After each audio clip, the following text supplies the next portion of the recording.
네, 행복한 안식일입니다. 네, 이제 진짜 본격적인 더위가 시작되는 것 같아요. 오늘은 유난히 더 덥고 또 흐리지만 좀 눅눅한 그런 느낌이 드는 안식일입니다. 오늘 함께 나눌 말씀의 제목은 율법의 수건이 거칠 때라는 제목의 말씀을 준비했습니다. 고대 악기 중에요, 기타라 라티나라고 하는 악기가 있답니다. 자, 이 악기를 보면서 어떤 악기가 떠오르세요? 이름도 기타라 라티나. 생긴 것도 기타하고 비슷하게 생겼죠. 이 기타라 라티나는 현대 기타의 전신이라고 부를 만한 악기인데 줄이 4줄이 있었다고 합니다. 그런데 특징이 뭐냐 하면 이 기타라 라티나는 줄을 아주 느슨하게 묶는다고 그래요. 그러면 그 느슨한 줄을 통해서 아주 풍부하고 부드러운 소리가 나온다고 합니다. 요즘에도 가끔 기타리스트 중에는 일부러 기타 줄을 느슨하게 해서 연주하는 사람들이 있다고 해요. 왜냐하면 사람들은 그런 느슨함 가운데서 평안함을 맞이하게 된다고 합니다. 요즘 우리 삶을 표현하는 단어 중에 하나는 긴장감입니다. 대부분은 삶의 줄이 팽팽하게 당겨진 상태로 살아가요. 늘 긴장하고 또 경쟁 속에서 어떻게 하면 잘 버텨낼까라는 생각을 가지고 끊임없이 그 긴장의 선상에서 살아갑니다. 그래서 그런 팽팽함 때문에 딱 요맘쯤이 되면은 사람들이 쉬이 지치고 신경도 날카로워집니다. 몸이 너무 피곤한 거예요. 정신적으로도 너무 힘이 듭니다. 하나님께서 우리에게 안식일을 주시는 이유는 잠깐 우리의 삶에 가득한 그런 긴장의 끈을 약간 느슨하게 하고 또 하나님이 주시는 환경과 말씀의 은혜를 느껴보라고 하는 의미가 아닐까 생각해 보게 됩니다. 바쁘게 달려온 시간이지만 안식일 이 시간만큼은 마음의 긴장의 끈을 잠깐 내려놓고 하나님이 우리의 마음을 어루만지실 수 있도록 우리의 마음을 주님께 드리면 어떨까 생각해 봅니다. 오늘 함께 나눌 말씀은 고린도 후서에 있는 이야기예요. 고린도 후서 3장 13절로 18절에 있는 말씀입니다. 다 함께 성경 말씀 고린도 후서에 있는 말씀 읽도록 하겠습니다. 우리 한 절씩 번갈아 가면서 읽겠습니다. 13절입니다. 우리는 모세가 이스라엘 자손들에게 장차 없어질 것의 결국을 주목하지 못하게 하려고 수건을 그 얼굴에 쓴 것 같이 아니하노라. 그러나 그들의 마음이 완고하여 오늘까지도 구약을 읽을 때에 그 수건이 벗겨지지 아니하고 있으니 그 수건은 그리스도 안에서 없어질 것이라. 오늘까지 모세의 글을 읽을 때에 수건이 그 마음을 덮었도다. 그러나 언제든지 주께로 돌아가면 그 수건이 벗겨지리라. 주는 영이시니 주의 영이 계신 곳에는 자유가 있느니라. 우리가 다 수건을 벗은 얼굴로 거울을 보는 것 같이 주의 영광을 보매 그와 같은 형상으로 변화하여 영광에서 영광에 이르니 곧 주의 영으로 말미암았음이라. 자, 오늘 본문에서 우리가 생각해 보게 될 첫 번째 기별은요, 잠깐 스쳐가는 것이 아닌 영원한 변화를 사모하라는 겁니다. 13절 말씀입니다. 우리는 모세가 이스라엘 자손에게 장차 없어질 것의 결국을 주목하지 못하게 하려고 수건을 그 얼굴에 쓴 것 같이 아니하노라. 자, 오늘 본문을 읽으면서 많은 이들이 앞에 나오는 부분을 집중해서 읽습니다. 그런데 이 13절 말씀의 끝에는 뭐 한다고 얘기해요? 그렇게 이제는 안 한다고 이야기를 하고 있다는 겁니다. 오늘 본문의 배경은 모세가 십계명을 2번째 받았을 때의 이야기입니다. 모세가 시내산에 가서 하나님의 십계명을 딱 받아서 돌아왔는데 이 땅에 있는 사람들은 뭘 하고 있어요? 여전히 우상 숭배에서 벗어나지를 못합니다. 첫 번째 돌판을 깨트렸을 때 우상 숭배 때문에 깨트렸는데 여전히 그들은 그 우상 숭배에서 못 벗어나고 있다는 거예요. 이게 하나님을 만나고 온 모세는 그의 얼굴에서 눈부신 광채가 납니다. 하나님을 만난 그 영광의 광채가 모세의 얼굴에 그대로 드러나고 있었어요. 그러나 백성들은 여전히 그들의 삶 속에서 하나님과 거리감이 생겨 있고 여전히 그들은 우상 숭배에서 벗어나지 못하고 있었던 것입니다. 그래서 그들은 이 모세의 얼굴을 제대로 볼 수가 없었어요. 하나님의 영광의 흔적을 감당할 수 없었기 때문에 그렇습니다. 사도 바울은 바로 이 예증을 고린도 교회 성도들에게 이야기를 해주고 있어요. 왜일까요? 왜 사도 바울은 한참 성장하고 교회가 잘 만들어지고 있고 그 교회를 통해서 좋은 영향력을 끼치는 것처럼 보이는 이 고린도 교회에 모세의 이야기를 끄집어냈을까요? 그것도 그냥 모세의 이야기가 아니라 모세가 율법을 받고 내려와서 그의 얼굴의 광채 때문에 얼굴에 수건을 썼었던 그 모습을 왜 다시 이야기했느냐는 것입니다.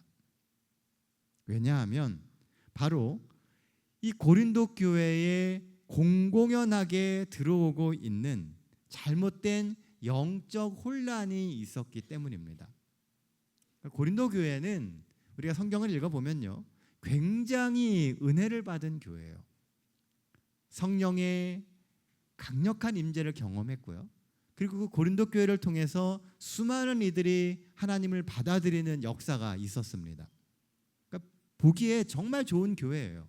그런데 그렇게 많은 사람들이 교회 안에 들어오게 되었을 때 공공연하게 들어왔던 것이 뭐냐 하면 그들이 오랫동안 지켜왔었던 그 율법을 어떻게 교회에 적용할 것이냐에 대한 이야기가 공공연하게 들어오고 있었다는 것입니다.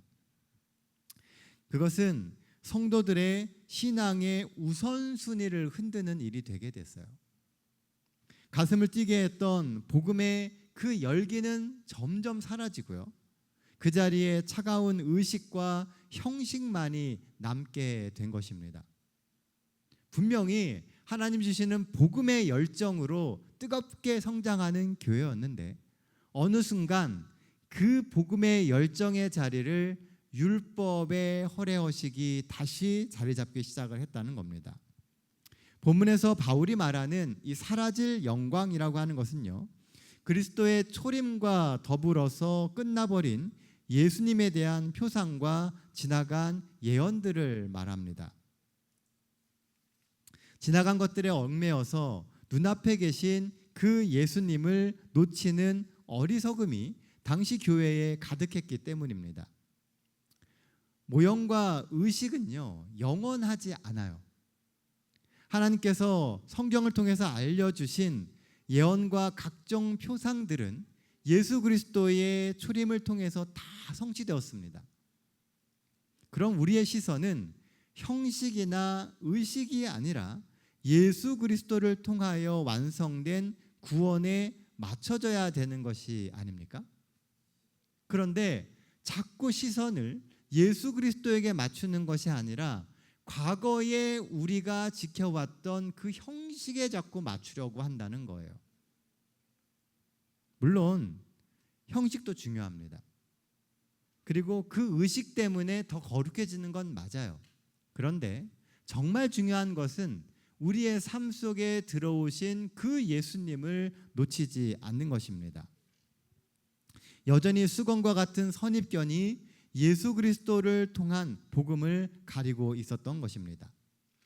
사도 바울은 고린도후서 4장 4절에서 이 세상의 신이 믿지 아니하는 자들의 마음을 혼미하게 했다라고 이야기하고 있어요.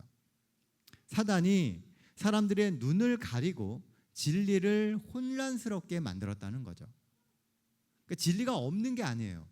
진리가 분명히 우리의 삶 속에 있는데 그 진리의 본질을 흐리게 만든다는 겁니다. 하지만 하나님께서 하나님의 영광을 아는 빛을 우리 마음에 비춰 주십니다. 그리고 그 빛 따라 살면 되는 거예요. 또 언제부터인가 우리는 그 빛을 바라보는 시각을 자꾸 익숙한 율법을 향한 시각으로 바꿔가고 있다는 겁니다. 오늘 본문을 쓰고 있는 사도 바울도요, 다메섹에서 비슷한 경험을 했습니다. 사도 바울은 원래 굉장히 열심히 있는 사람이었어요. 그는 예수 그리스도를 만나기 전부터 정말 자신의 삶의 모든 것을 다해서 하나님께 헌신하고자 했던 사람이었습니다. 정말 열심히 살았거든요. 그런데 그의 삶이 결정적으로 바뀌는 경험을 다메섹에서 합니다. 예수 그리스도를 만났어요. 그래서 그동안 죄와 위선으로 얼룩졌던 그의 인생에 하나님이 비춰주시는 빛을 보게 되었다는 겁니다. 아마 여러분들 가운데에서도 우리가 살아가던 삶 가운데 하나님이 비춰주시는 놀라운 구원의 빛을 경험하신 분들이 계실 거예요. 문제는 그 구원의 빛을 어떻게 내 삶에 적용하고 살아가느냐는 겁니다. 했고요. 그리고 우리가 아는 그 사도 바울로 평생을 살아갈 확신을 얻었습니다. 오늘 우리에게도 이런 경험이 필요해요. 우리를 구원하시는 그 하나님에 대한 확신과 우리의 삶의 열정을 계속 뜨겁게 가져갈 그 믿음이 오늘 우리에게 필요합니다. 오늘 우리가 예수 그리스도를 더 주목해서 보아야 우리 삶 속에 있는 그 믿음의 열정을 잃어버리지 않을 수 있어요. 모세는 이스라엘 백성들이 영원한 것과 영원하지 않은 것을 구분하지 못하는 그 문제 때문에 얼굴에 수건을 뒤집어 썼습니다. 진짜 영원한 것은 하나님이시지 잠깐 자신의 얼굴에 임한 그 광채가 아니라는 거예요. 우리는 종종 우리의 삶 속에 임한 잠깐의 광채가 영원할 것처럼 생각합니다. 그래서 정말 시선을 두어야 할 예수님께, 하나님께 시선을 두기보다는 우리 삶 속에 일어나는 잠깐의 어떠한 일들에 더 많이 주목하게 된다는 거예요. 하지만 바울은 이제 우리가 가지고 있는 복음의 영광이 있기 때문에, 그것을 경험했기 때문에 사람들의 오해를 두려워할 필요 없이 당당하게 그리스도를 높이고 살아가야 한다라고 이야기하는 겁니다. 그래서 모세가 했던 것처럼 이것을 감추지 않을 거라는 거예요. 이제는 우리에게 임한 그 복음의 빛, 하나님이 어떻게 내 삶에 임하셨는지를 모든 사람들에게 알리면서 살겠다고 이야기하는 것입니다. 언제부터인가 우리는 우리의 신앙을 사람들에게 증거하고 보여주는 것을 좀 부담스러워합니다. 특히 우리가 제7일 안식일 예수 재림교유님을 이야기하는 걸 좀 껄끄러워해요. 안 그런다고 이야기를 하지만 사실 대중 앞에서 그렇게 이야기하는 것에 대한 부담을 갖고 있는 경우가 굉장히 많아요. 그런데요, 마지막 시대에 빛을 비추고 복음을 전하는 그 일은 우리의 삶을 통해서 일어나야 됩니다. 우리가 우리에게 있는 복음에 당당하지 못하다면요, 그 어느 누가 우리가 믿고 있는 이 신앙과 이 복음을 기뻐할 수 있을까요? 사도 바울은 고린도 교회가 그런 열정을 잃어버리는 것을 두려워했던 것입니다. 성장하는 교회, 발전하는 교회, 더 나아가서 그들의 믿음이 뜨거울 때 그 뜨거움을 잃지 않게 되는 것이 중요한 거예요. 우리 역시도 오늘 우리의 삶 속에 있는 그 복음의 열기를 잃지 않도록 끊임없이 믿음의 불을 지펴야 합니다. 지금 있는 게 완전한 게 아니에요. 지금 있는 것이 끝이 아니라는 겁니다. 한 걸음 더 나아가서 하나님이 우리에게 주시는 이 복음의 열정을 가지고 더 많은 이들에게 복음을 전하며 예수 그리스도의 재림을 앞당길 수 있는 삶을 오늘 우리는 살아야 합니다. 눈에 보이는 작은 이적이나 작은 성공에 안주하지 말고 더 큰 빛이 되시는 예수를 향해서 하루하루 더 나아가야 합니다. 이러한 삶이 너무나 영광스럽기 때문에 비록 우리의 삶에 문제가 있다 할지라도 또 시련이 있다 할지라도 우리는 낙심하지 않을 수 있는 것입니다.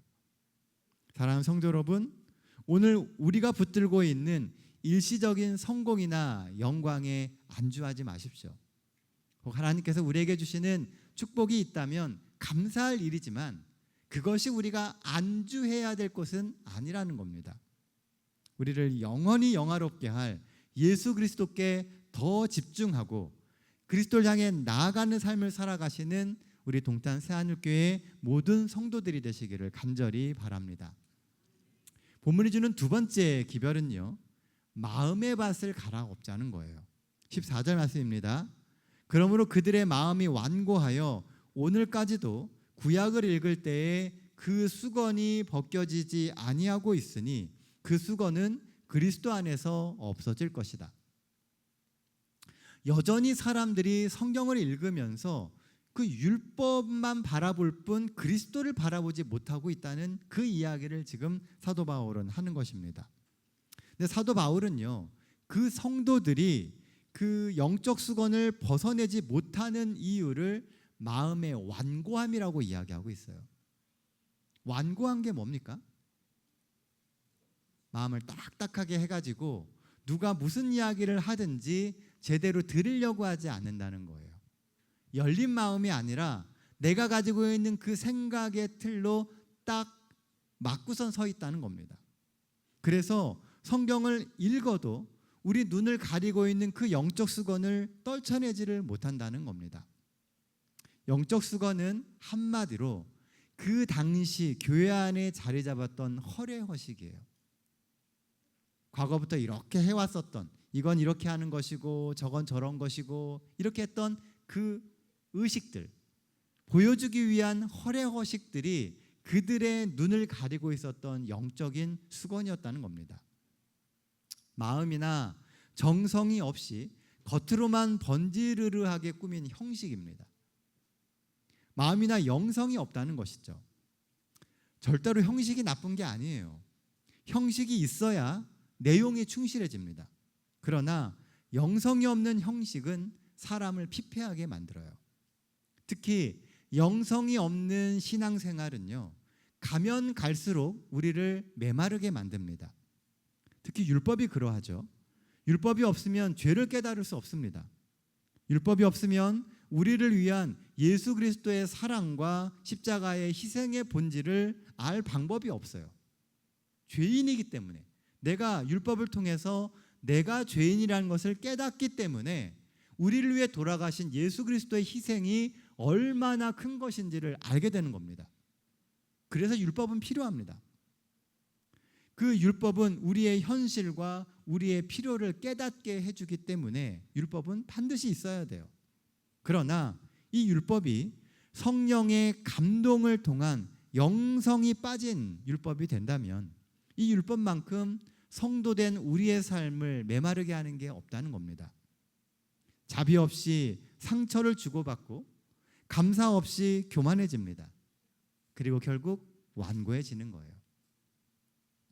그래서 사도 바울은 그 완고함을 버릴 수 있는 방법을 이야기하고 있습니다. 너희가 마음이 완고해졌다라고 지적하고 끝나는 게 아니고요, 어떻게 하면 그 완고함을 해결할 수 있는지를 이야기하고 있다는 거예요. 그게 17절 말씀입니다. 주는 영이시니 주의 영이 계신 곳에는 뭐가 있다고요? 자유함이 있다는 겁니다. 지금 얽매여 있는 그것을 해결할 수 있는 방법은 주의 영이 내 삶에 임하시는 거라는 거예요. 바울이 말하는 자유함이 뭘까요? 율법을 없애라는 것일까요? 아닙니다. 사도 바울은 율법에 아주 철저한 사람이었어요. 사도 바울만큼 율법에 대해서 잘 아는 사람이 없었습니다. 사도 바울은 바리새인이었거든요. 그리고 당시 율법의 최고의 권위자라고 하는 가말리알 문화에서 가장 공부를 잘했던 아주 똑똑했던 수제자 중에 하나가 바로 이 바울이었습니다. 율법을 너무 잘 알아요. 율법이 얼마나 소중한지도 알고 있습니다. 그랬던 바울이 율법을 없애라고 이야기하는 것은 당연히 아니겠죠. 이것은 율법의 참된 의미를 알고 그 율법을 감사함으로 따르라는 거예요. 그것이 바로 자유함이라고 이야기하고 있는 겁니다. 그리스도 안에서 깨닫게 되는 거듭남의 자유를 알아야 정말 율법이 우리의 삶에서 행복하고 감사하게 될 수 있는 그것이 될 수 있다는 겁니다.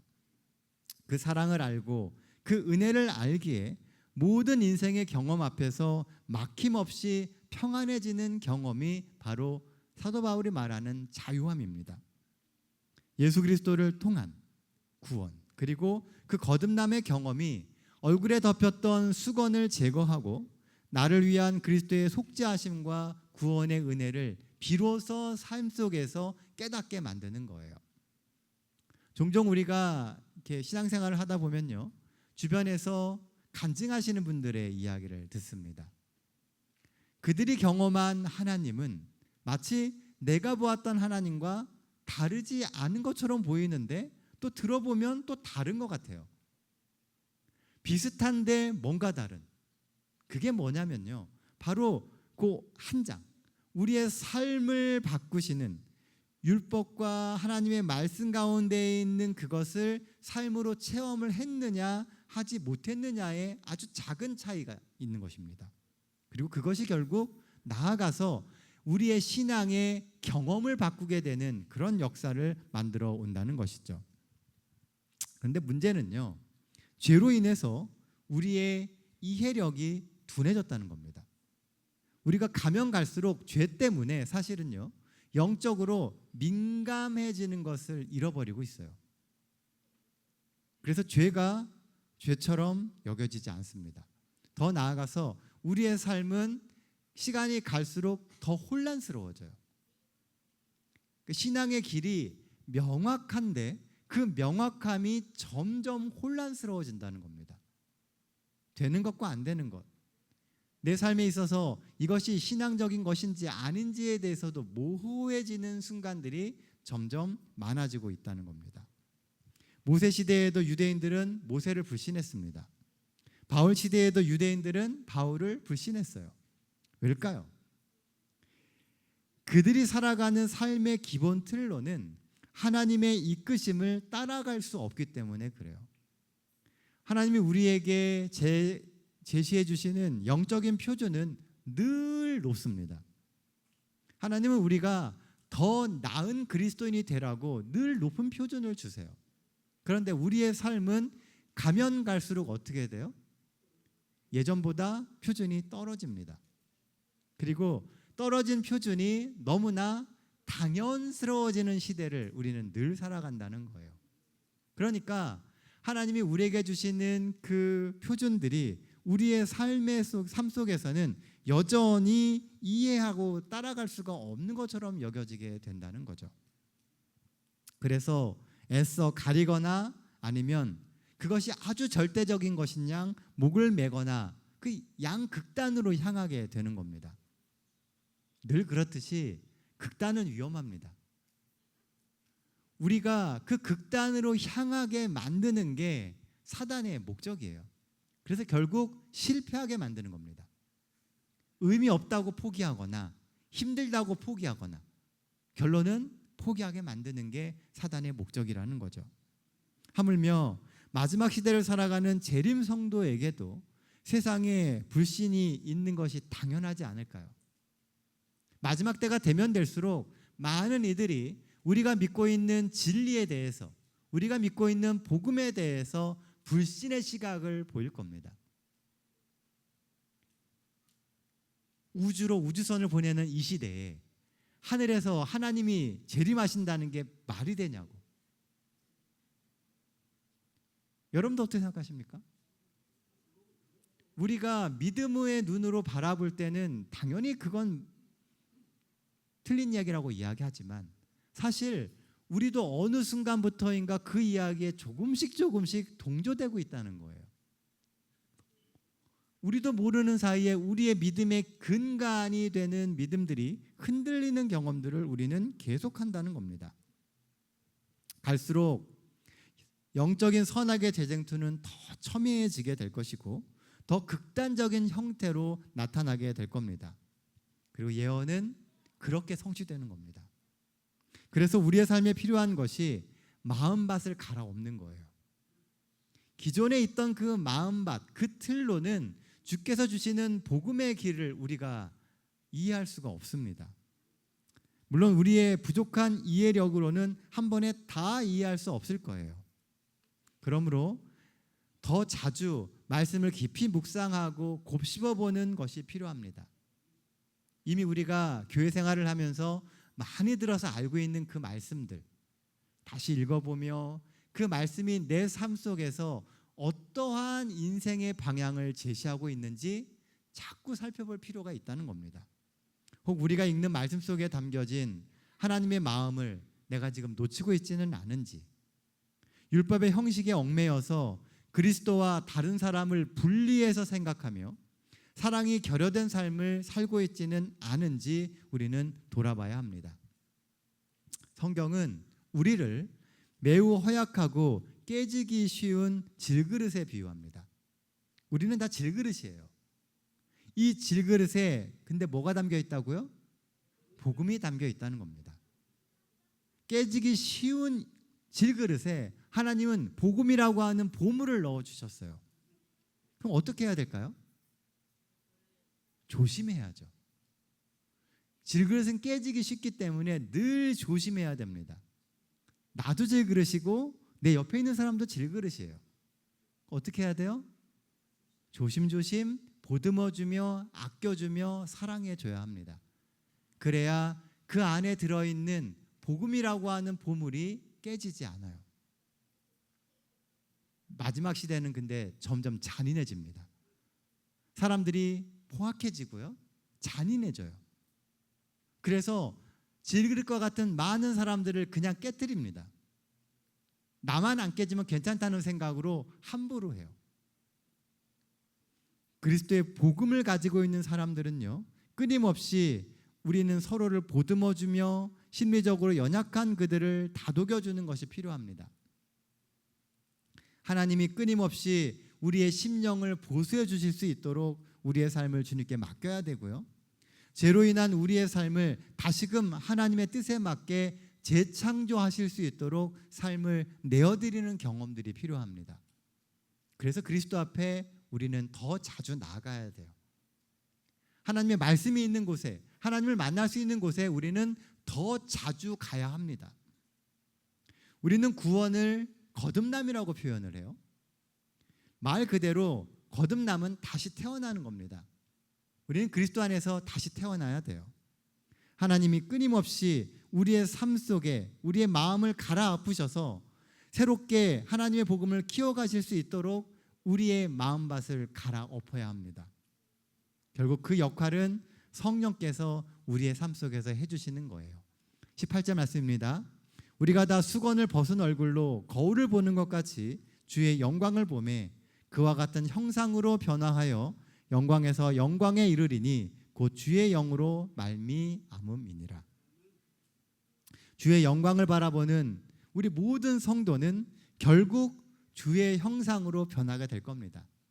주를 바라보고 사는 모든 사람들은 주의 모습으로 바뀌어서 갈 거예요. 우리의 삶을 통해서 율법에 대한 지식과 함께 내면의 변화도 같이 일어나게 될 겁니다. 내 속사람이 달라지는 경험을 해야 돼요. 이것은 나의 노력으로 되는 것이 아니라 성령의 역사와 하나님의 은혜로 자연스럽게 되는 겁니다. 그래서 우리는 복음을 깊이 되뇌이며 묵상해야 합니다.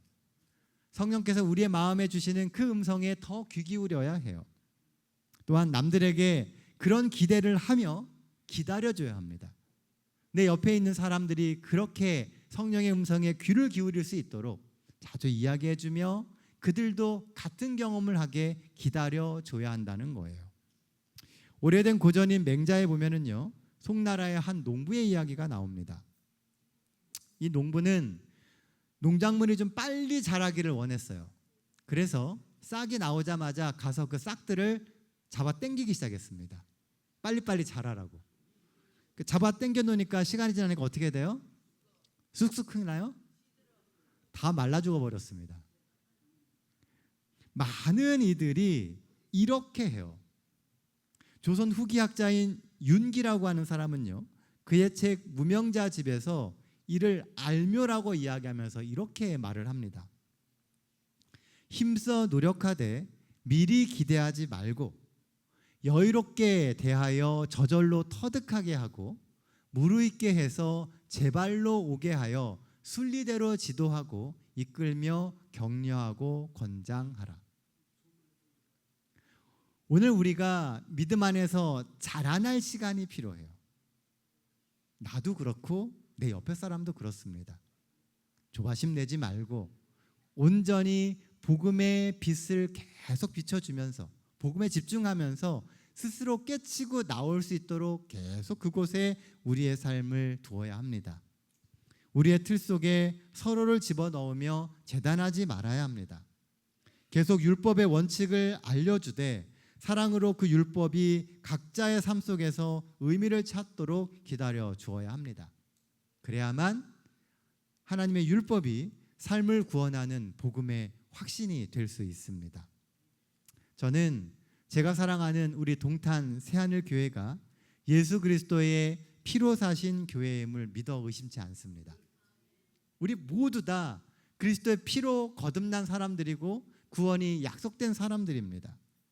그래서 단 한 영혼도 잃어버린 바 되지 않고 다 구원받기를 원합니다. 특별히 우리에게 주신 하나님의 말씀이 우리의 행복이 되고 더 나아가서 율법의 한 글자라도 왜곡되지 않고 우리의 삶에서 다 실현되기를 간절히 바랍니다. 이를 위하여 늘 주께 구하고 또 주와 함께 더 친밀한 삶을 살기 위하여 하나님과 함께 동행하시는 우리 동탄 새하늘 가족들 되시기를 간절히 바랍니다. 말씀 정리하도록 하겠습니다. 본문에 주는 기별 첫 번째는 잠깐 스쳐가는 것이 아닌 영원한 변화를 사모하라는 겁니다. 예수께 나아가는 신앙의 계단들은 잠깐 의로워 보이는 삶을 사는 게 아니라 시간이 걸리더라도 주께서 열어주신 의로운 삶의 길들로 내 삶이 덮이는 인생을 살아가는 겁니다. 주께서 내 삶을 조금씩 더 장악해 가실 수 있도록 우리의 삶을 내어드리는 거예요. 그래서 우리에게는 예수 그리스도가 꼭 필요합니다. 이 한 주도 예수 그리스도를 더 많이 바라보며 한 걸음 한 걸음 믿음의 길을 지켜내시는 우리 모든 성도들 되시기를 간절히 바랍니다. 본문에 주는 두 번째 기별은 마음의 밭을 갈아엎으라입니다. 기본적인 생각의 틀을 깨십시오. 율법은 껍데기다. 율법은 고리타분하고 내 삶을 올가맨다. 그것은 잘못된 편견입니다. 율법은 분명히 사랑 없이 메마르기 쉽고 가슴에 상처를 낼 만큼 아픔을 줄 수 있는 날카로운 칼과 같습니다. 하지만 율법은 그리스도의 사랑으로 우리를 인도해요. 우리가 예수께 나아가도록 인도하고 있습니다. 예수님과 함께하는 삶은 율법을 통해서 영적으로 더욱 성숙하고 영적인 볼륨이 생기는 삶을 만듭니다. 말씀 안에서 행복하고 말씀 안에서 자유함을 누리십시오. 성령께서 율법 안에서 더욱 풍성해지고 그래서 율법이라는 수건을 넘어서 그리스도와 더 깊은 관계를 맺어갈 수 있도록 만들어 주실 겁니다. 이 한 주도 주와 함께 하루하루 나날이 행복한 삶을 살아가시는 우리 모든 동탄 새하늘 가족들 되시기를 간절히 바라며 오늘 말씀 마치도록 하겠습니다.